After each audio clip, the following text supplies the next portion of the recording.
Fala galera, tudo bem? Tudo tranquilo? Quem fala aqui é Vitão, professor de Biologia e Química, e venho aqui com a minha primeira aula aqui no Pega Letra Especial Enem do Gen, galera. Qual o grande lance? Minha aulinha vai ser uma mistureba de Biologia e Química, tá? Vou trazer um tema central, que vai ser aqui a nossa queridíssima usina nuclear, e a gente vai falar sobre o que move a usina, né, quais são os problemas, os pontos negativos, né, a questão da poluição radioativa. Ao mesmo tempo, vou trazer um pouquinho da questão do impacto ambiental, né, puxando mais a ênfase da biologia, falando de relações ecológicas, né, falando de consumidores, ok, de níveis tróficos. Então, bastante tema que com certeza pode vir aí, né, no nosso Enem de 2018, galera. Então a gente vai começar falando exatamente do que move a usina nuclear, ok? Então siga aqui o meu esqueminha, né? Vocês vão ver ao longo das aulas que o meu forte é desenhar, ok? Então vocês vão ver aqui o que mais ou menos a gente tem numa usina nuclear. Ok? A gente tem um reator, que é a parte básica, onde a gente vai comentar sobre fissões nucleares, ok? Que são as reações em cadeia que ocorrem no reator, que tem como princípio básico liberar energia. Essa energia que vai esquentar a água, ok? E vai fazer as turbinas girarem. E esse giro, né, é o que a gente, pegando um pouquinho da física agora, né, a gente transforma essa energia mecânica em energia elétrica. Beleza, galera? Então esse é o princípio básico. Agora, o grande problema, na maioria das vezes, é o que fazer com o lixo atômico, o produto dessas reações, ok? E o impacto que essa água, que infelizmente muitas vezes não é refrigerada, ok? Então ela não retorna à temperatura normal e é devolvida ao oceano, principalmente com uma temperatura muito alta. E isso com certeza pode provocar inúmeros impactos, galera. Então eu vou trazer para vocês por tópicos, são 5 tópicos que eu vou colocar aqui para vocês, ok? E a gente vai trabalhar 5 situações possíveis para a prova do Enem de 2018, beleza? Então vamos lá. Galera, então a gente vai iniciar agora, tá? A nossa viagem aí, junto com as usinas nucleares e a questão biológica, mas a gente vai iniciar falando exatamente do que promove, né, a produção de energia a partir de reações nucleares. Reações essas que a gente chama de reações de fissão nuclear, porque a gente utiliza o princípio da quebra de combustível radioativo. O principal desses combustíveis é o urânio 235, ok? E vocês vão ver aí nas provas e tudo mais que é o cara mais utilizado mesmo, não tem jeito, tá? Então qual é a ideia? A gente utiliza o urânio 235, vocês já devem ter ouvido a expressão urânio enriquecido, em que a gente tem grandes porcentagens desse cara aqui, tá, no combustível. E inclusive o Brasil, pegando aí uma pontinha na geografia, o Brasil ele tem grandes reservas de urânio, ok? Pouco utilizado, mas a gente exporta esse urânio, ok? Vou deixar para a galera lá da geografia, da história, né, ficar nessa polêmica aí, pô, por que exportar e não utilizar, beleza? Mas a ideia é a seguinte, a gente utiliza um nêutron, ok, energizado, e a gente dá uma bela de uma pancada nesse urânio 235, beleza? Então a ideia é quebrar. Na quebra, a gente tem os produtos radioativos, ok? Esses produtos, que a gente também vai discutir um pouquinho mais para frente, podem ter, né, problemas relacionados aí, ecológicos e tudo mais, né, inclusive de saúde para a gente, e a gente vai ter que discutir.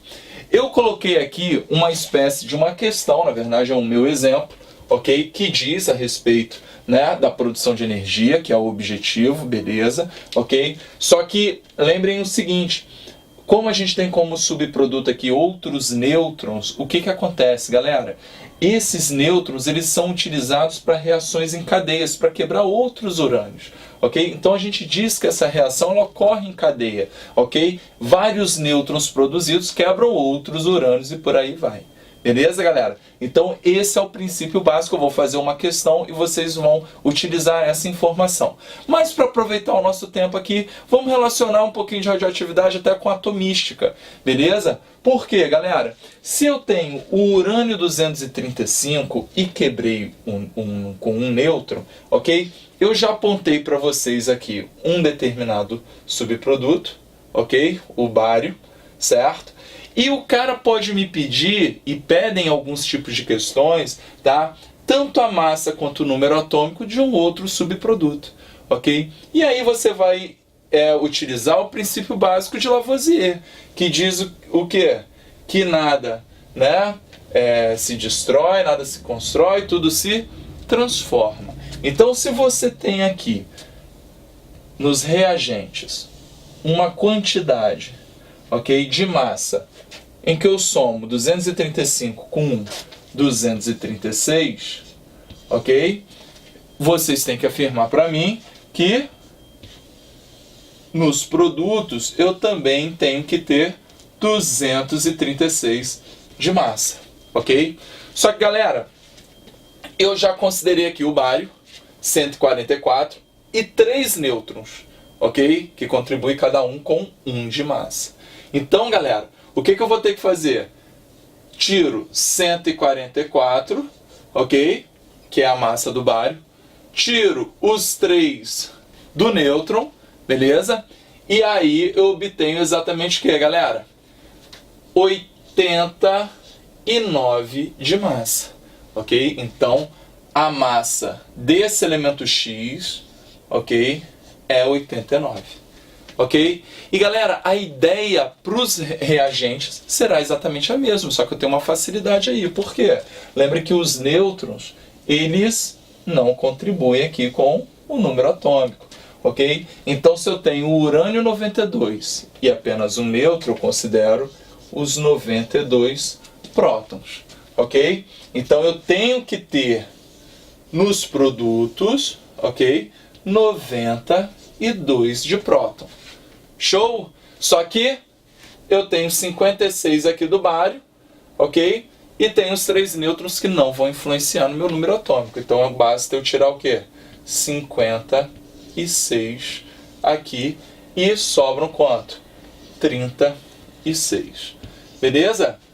Como no Enem não tem tabela periódica, ele poderia relacionar alguns elementos, ou se tivesse, você ia lá na tabela atrás do 36 e viria quem é esse elemento.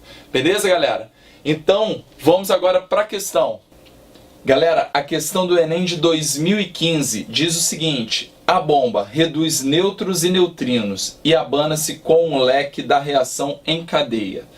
Nesse fragmento de poema, o autor refere-se à bomba atômica de urânio. Essa reação é dita em cadeia porque Então, galera, ele estava se referindo à bomba atômica, porém, a ideia é o princípio básico de quem? Da fissão nuclear, que também rola nas usinas nucleares, ok? Então, das 5 opções, desculpa, as 3 primeiras falam em fissão, ok? Só que aí a gente vai ter que considerar, na letra A, fissão do urânio 235. Ocorre liberação de grande quantidade de calor que dá continuidade à reação. Então ele está dizendo que essa quantidade de energia é a que determina a continuidade da reação. E a gente já viu que quem continua são os outros nêutrons energizados que vão quebrar outros urânios. Ok? Então na B ele diz o seguinte: fissão de urânio 235, ocorre liberação de energia que vai desintegrando o isótopo urânio 238, enriquecendo em mais urânio 235. Nada a ver, galera, o cara inventou uma história maluca aí, beleza? E na C ele diz: fissão do urânio 235, ocorre uma liberação de nêutrons, ocorre sim, né, junto com a energia, tá? Que vai desintegrando que bombardearão outros núcleos. Que bombardearão outros núcleos, como a gente mostrou aqui no nosso exemplo. Beleza, galera? Então ficou letra C, molinha essa pra gente. Valeu? Vamos para a próxima situação, galera. Galera, então a segunda situação que a gente vai colocar em jogo aqui é a questão do lixo radioativo.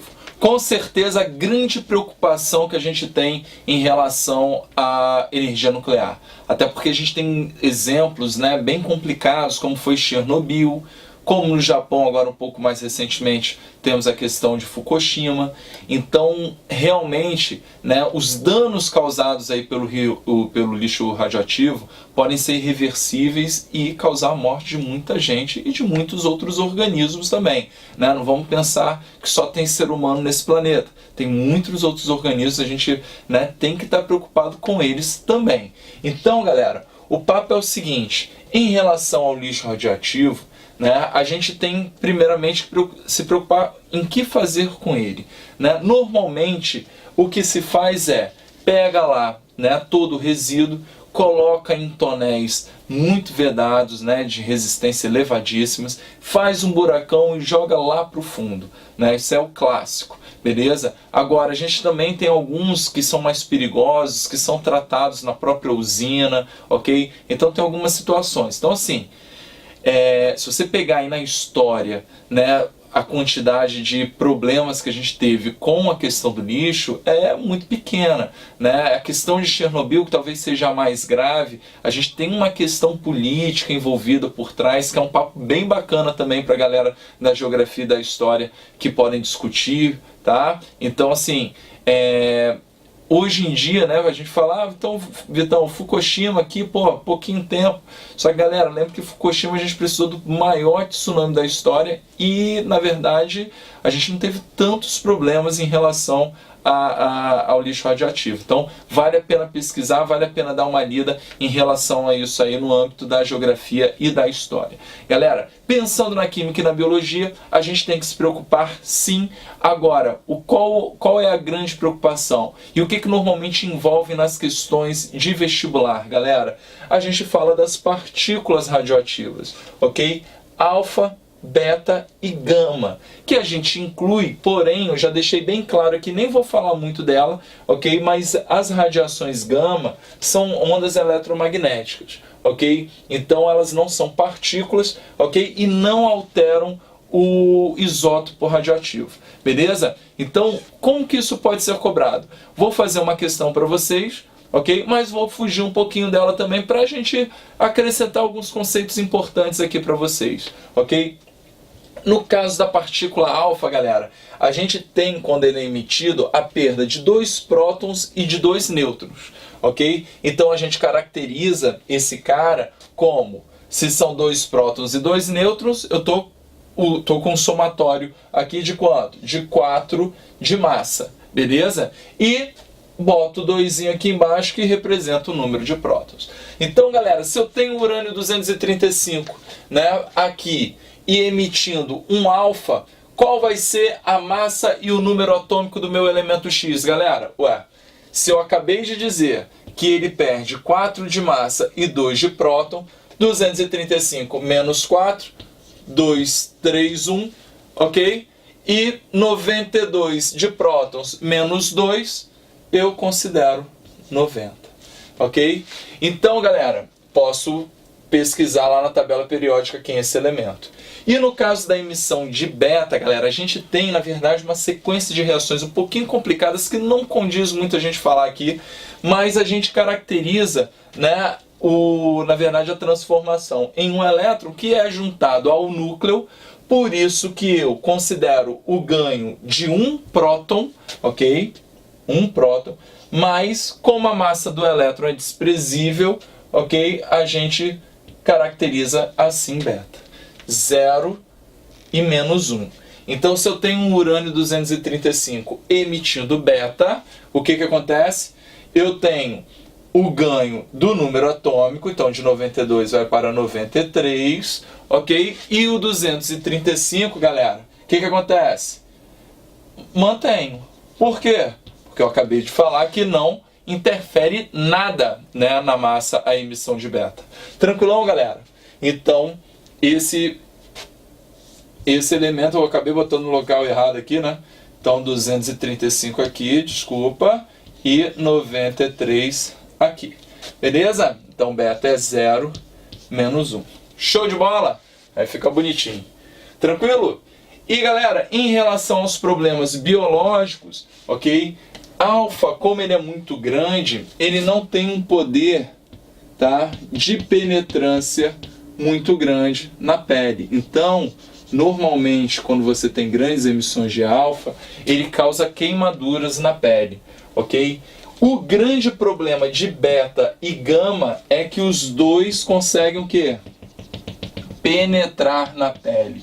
E aí, quando penetra gama também, ó, que tem até um poder de penetrância maior, botei aqui uma placa de alumínio e uma de chumbo, ok? Você vê que eu posso estar considerando aqui quem nessa brincadeira? O nosso queridíssimo DNA. Então, a entrada dessa galera aí, ó, pode sim causar mutações e problemas mais graves que a gente normalmente considera em questões. Beleza? Então vamos ler a questão 2, galera. Ele diz o seguinte, você está vendo aí uma charge, correto? Né? E na charge tem a seguinte situaçãozinha, né? São duas sereias, né? Uma lendo do jornal que tem lá na capa água do mar do Japão contaminada com radiação, e ela dizendo, não se esqueça de fazer o exame de toque de mamas aí para outra sereia, ok? Então, continuando aí, ele diz o seguinte, além do risco de acidentes como referenciado na charge, o principal problema enfrentado pelos países que dominam a tecnologia associada às usinas termonucleares é... Aí ele botou na letra A, galera, a escassez de recursos minerais destinados à produção de combustível nuclear? Não é, né, no caso, né? Não necessariamente. B, a produção dos equipamentos relacionados às diversas etapas do ciclo nuclear? Não é equipamento, a gente tem tecnologia bastante aí para isso, né? C, o destino final dos subprodutos das fissões ocorridas no núcleo do reator. Galera, então é exatamente essa situaçãozinha que a gente comentou em relação ao que fazer com os produtos, né, das reações, também é comentada na questão anterior. Então na terceira questão que a gente vai colocar aqui, ok? A gente vai falar do tempo de meia-vida. Galera, um dos grandes problemas em relação ao que a gente está conversando, né, nessa aulinha, que é o papo do lixo radioativo, é o tempo de meia-vida desses caras, normalmente muito longo. Então eles emitem, né, a radioatividade por um período absurdamente grande, beleza? Então eu vou falar disso, né? É um papo que a gente também pode relacionar o uso de medicamentos, né? Já que o tempo de meia-vida ele é o tempo necessário para que uma quantidade de uma determinada substância se reduza pela metade. Então, galera, tem gente que prefere fórmula, tem gente que prefere fazer esses exercícios na munheca mesmo. Eu vou passar as duas fórmulas da maneira mais democrática possível para vocês, beleza? Então aqui eu não tenho muito o que falar, eu tenho mais o que fazer, no caso a questãozinha para vocês aqui do Enem, ok? Questão do Enem de 2013, galera. Ele diz o seguinte, que glicose marcada com nuclídeos de carbono 11 é utilizada na medicina para se obter imagens tridimensionais do cérebro, por meio de tomografia de emissão de pósitrons. A desintegração do carbono 11 gera um pósitron, com um tempo de meia-vida de 20,4 minutos, de acordo com a equação da reação nuclear, galera.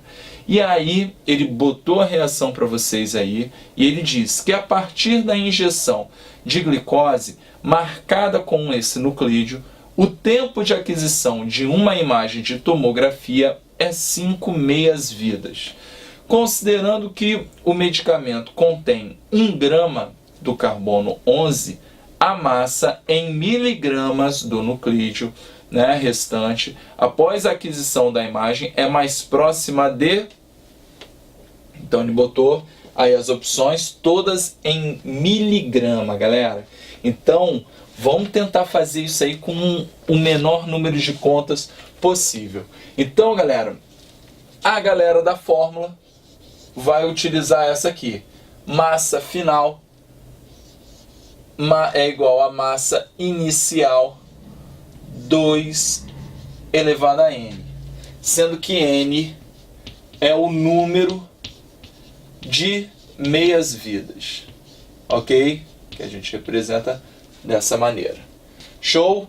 Então, galera, ele quer saber exatamente a massa final, tá? Trabalhando aí com uma massa inicial de 1 grama, se a resposta está em miligrama, não vejo problema você colocar aqui 1000 miligramas, ok?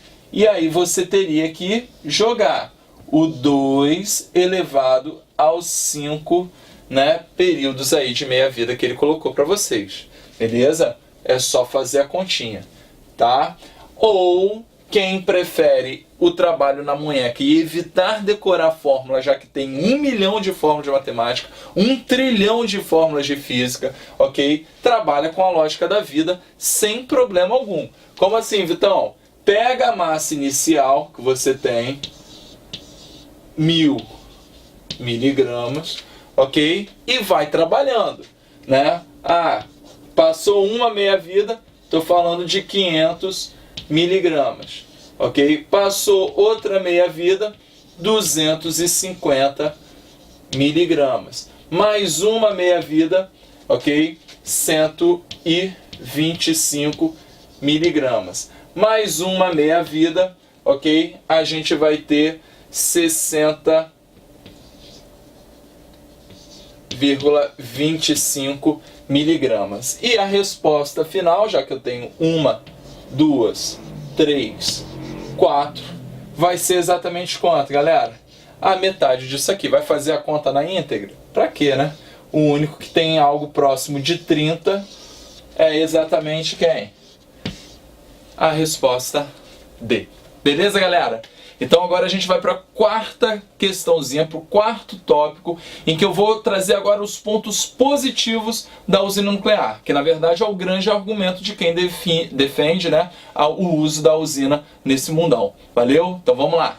A questão da quantidade de resíduos que a gente tem que conversar sobre, né, e comparar a energia nuclear com as outras formas de obtenção de energia, é sempre o papo mais favorável, né, para a galera que defende a usina nuclear.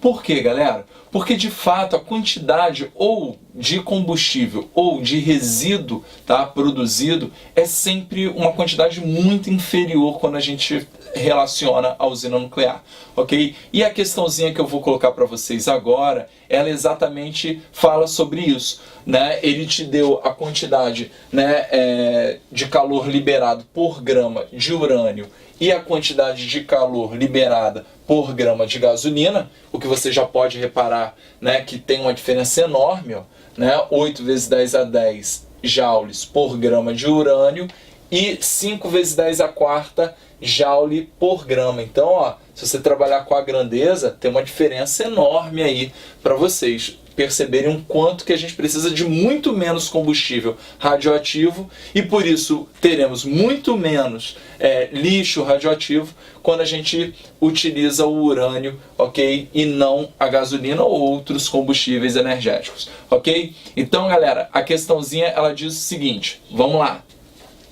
A questão é do Enem PPL de 2016. A obtenção de energia por meio de fissão nuclear do urânio 235 é muito superior quando comparada à combustão da gasolina. O calor liberado na fissão do urânio 235 é 8 vezes 10 a 10 joules por grama. E na combustão da gasolina é 5 vezes 10 a quarta joules por grama. Então ele quer saber a massa de gasolina necessária para obter a mesma energia da fissão de 1 kg de urânio 235 é na ordem de... Então, galera, a questãozinha que na verdade é uma questãozinha de matemática, né? A proporção. Então, qual a ideia?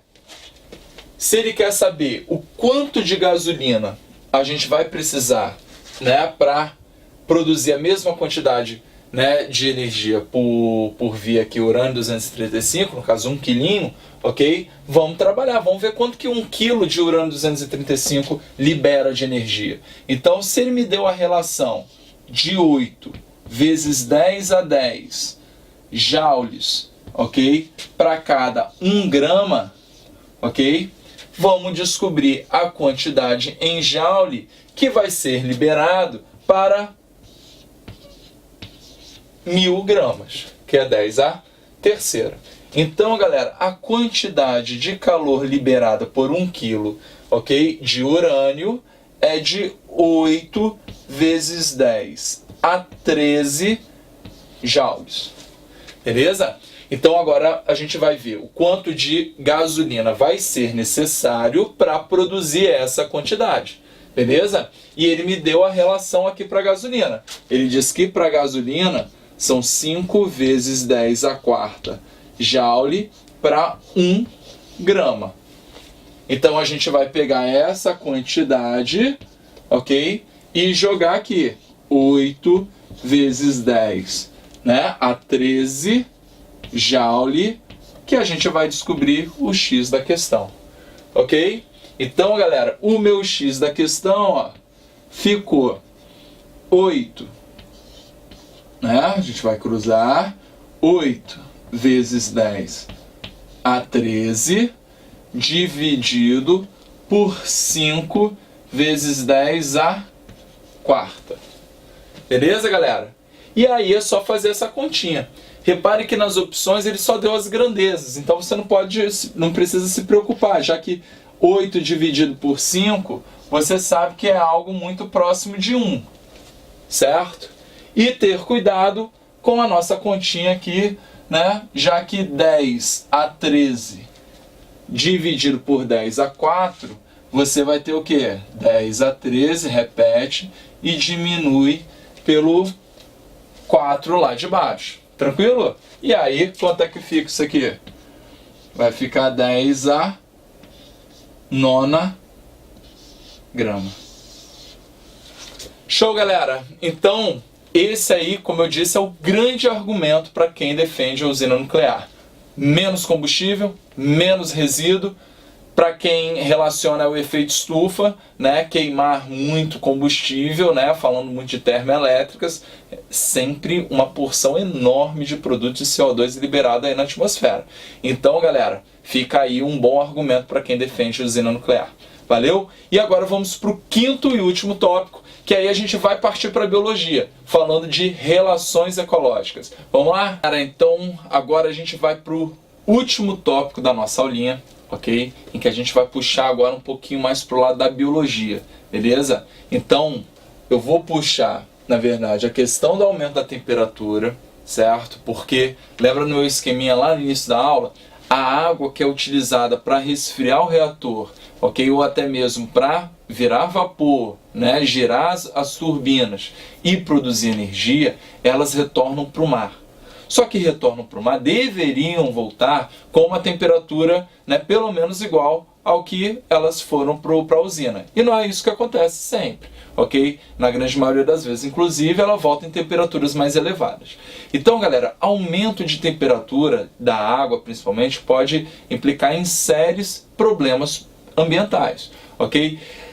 Por mais que a gente agora, nessa aula, estejamos falando de usina nuclear, a gente tem que lembrar que praticamente todas as usinas, né, principalmente com a rotação das turbinas, aumenta a temperatura da água, ok? A gente vai ver isso na questão que eu vou colocar para vocês agora, ok? Mas a gente também não pode deixar de pensar e relacionar a esse tema a questão do aquecimento global, galera. Quando a gente fala em efeito estufa, aumento da temperatura e, consequentemente, também o aumento da temperatura dos oceanos, ok? Então, galera, pensando um pouquinho num problema um pouco mais geral, né, em relação ao aumento da temperatura, vamos falar um pouquinho da solubilidade dos gases na água, galera. Bom, vocês já devem ter reparado na hora lá da Coca-Cola, ok? Quando tá o refri, tá quente, faz muita espuma. Quando tá gelado, ele não tem espuma, né? Por quê? Por que não vai borbulhar, né, quando não tem a temperatura tá gelada? Lembra que os gases, o comportamento dos gases, galera, ó, em relação à solubilidade, que é esse eixo, ok? Sempre tende a ser elevado quando a temperatura está mais baixa. Então, quando você aumenta a temperatura, olha o que vai acontecendo com os gases em relação à água, ao líquido, ok? Ele diminui a solubilidade. Então, galera, eu estou relacionando isso aqui, ó, alta solubilidade em baixas temperaturas, ok? E eu relaciono uma baixa, né, solubilidade em altas temperaturas, ok? Então, galera, dependendo da temperatura que alcançar, né, a água em determinada situação, né, você pode estar falando no abaixamento geral de oxigênio na água, inviabilizando a vida. Ok? Nós do Rio de Janeiro, né, temos Angra 1 e Angra 2, e em alguns locais onde rola o efluente dessa água da usina nuclear, né, não tem vida alguma, ok? Então, às vezes consegue achar uma bactériazinha ou outra assim, olha lá, naquela região, ok? Então, galera, esse é o problema principal. Quando eu relaciono o aumento da temperatura da água, eu tenho que pensar na diminuição de oxigênio, né, na água, beleza? Inviabiliza a vida de quem? Né? Dependendo da temperatura que alcançar, de todo mundo, produtor, consumidores e por aí vai, beleza? Agora, pensando numa situaçãozinha um pouquinho mais pontual, eu vou falar da relação ecológica que existe entre os corais, os quinidários, ok? E as algas. Repare que eu tentei fazer um esqueminha aqui, ó, em que ele está coloridinho, o meu coral, e aqui ele está branco, ok? Eu estou falando de um fenômeno que a gente chama de branqueamento dos corais, beleza? Tem inúmeras causas, mas principalmente a questão ambiental, né? A alteração, você relacionando a água, a temperatura, alteração do pH, isso aí pode implicar num desequilíbrio, ok, dessa relação ecológica. Como assim, Vitão? A relação, ela consiste na seguinte situação. Eu tenho os quinidários, lembra que são organismos bem simples, né? O grupo, né? O filo da água-viva, ok? É o grupo da anêmona, da caravela, que a gente também tem como colônia, falamos bastante na ecologia, beleza? Hidra, e por aí vai, tá? E os corais que estão representados aqui no quadro, tá? E a gente tem as algas,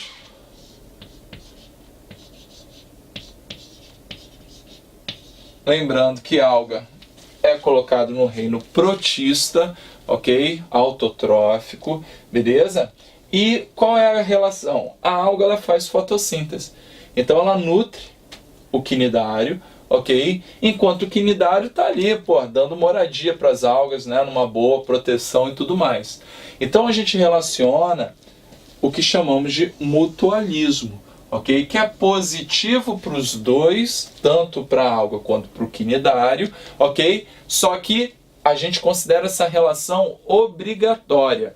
Por que obrigatório, então? Porque eu parto do princípio que se eles separarem, eles vão morrer.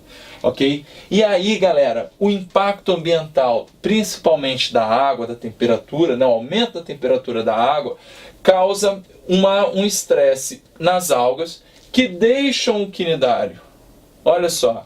E quando deixam, o quinidário ele fica mais suscetível, ok, a doenças, né, sejam elas bacterianas, o que for, e ele acaba morrendo, beleza? Até porque ele perde um grande fornecedor também de matéria orgânica. Beleza, galera? Então uma situaçãozinha bem grave e que muitos paredões aí de corais hoje no nosso planeta estão enfrentando devido, né, à intervenção na temperatura na água do planeta todo. Beleza? Então vamos ler essa última questão, galera. A questão é do Enem de 2010, segunda aplicação, galera. Os corais que formam um banco dos abrolhos na Bahia podem estar extintos até 2050, devido a uma epidemia. Por exemplo, os corais cérebros já tiveram cerca de 10% de sua população afetada pela praga branca, a mais prevalente das 6 doenças identificadas em abrolhos, causada provavelmente por uma bactéria. Os cientistas atribuem a proliferação das patologias ao aquecimento global e à poluição marinha. O aquecimento global reduziria a imunidade dos corais ou estimularia os patógenos causadores desses males, trazendo os novos agentes infecciosos. A fim de combater a praga branca, a medida mais apropriada, segura e de efeitos mais duradouros seria... Galera, Então foi mais ou menos o papo que a gente teve, seja uma usina nuclear, uma hidrelétrica, uma termoelétrica, né? A gente pode pensar em aquecimento da água, né? De maneira global eu tenho que pensar no efeito estufa, né? Então eu tenho que buscar aqui uma alternativa, né, que resolva o problema todo, né? Não vai ser de um determinado local. Então vamos lá, vamos ver o que ele fala nas alternativas. Letra A. Aplicar antibiótico nas águas litorâneas de Abrolhos. Bom, galera, isso é um pouco inviável, né? A gente não pode pensar nessa solução aí. B. Substituir os aterros sanitários por centros de reciclagem de lixo. Pô, isso é bem bacana, mas não resolve meu problema aqui no mar, ok? C. Introduzir nas águas de Abrolhos espécies que se alimentem da bactéria causadora da doença. Isso aí já seria um pouco mais complexo aí também. Eu estou pensando em algo que seja barato, né? E para realmente ser viável. E aí a gente vem com a letra D, que ele fala aumentar mundialmente o uso de transporte coletivo e diminuir a queima de derivados de petróleo. E aí, galera, essa é a questão correta, porque ele está atacando exatamente o causador de quem? Do efeito estufa, do aumento da temperatura. E por isso, né, a gente pode pensar assim como uma via, né, fácil e, de certa forma, né, mais consciente para resolver os nossos problemas aqui no fundo do mar, que é importantíssimo que a gente esteja resolvendo. Beleza, galera? Então, essa foi a última questão. Eu espero que tenham gostado aí da nossa primeira aula, né? Vou trazer outros temas aí que a gente possa relacionar biologia e química, beleza? E que com certeza vão vir aí no nosso Enem 2018. Valeu, galera? Então, vem pro Gen!